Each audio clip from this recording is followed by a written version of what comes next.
Bonu hayotingda qilgan eng yaxshi ishing.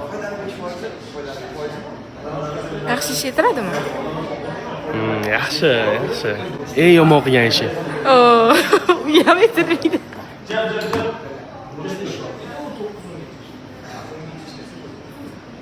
Ramazon setlaridan tushgan foydali 5%. Ramazon setlaridan tushgan foydali 5%. Vaqt xayriya fondi ishtiraki.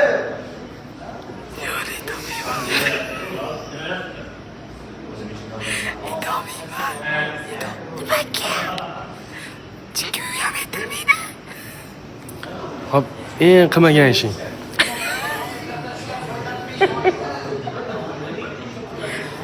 Nima? Hayotingda eng qilmagan ishing. Eng yemagan ishim bor. Uyam aytilmaydi.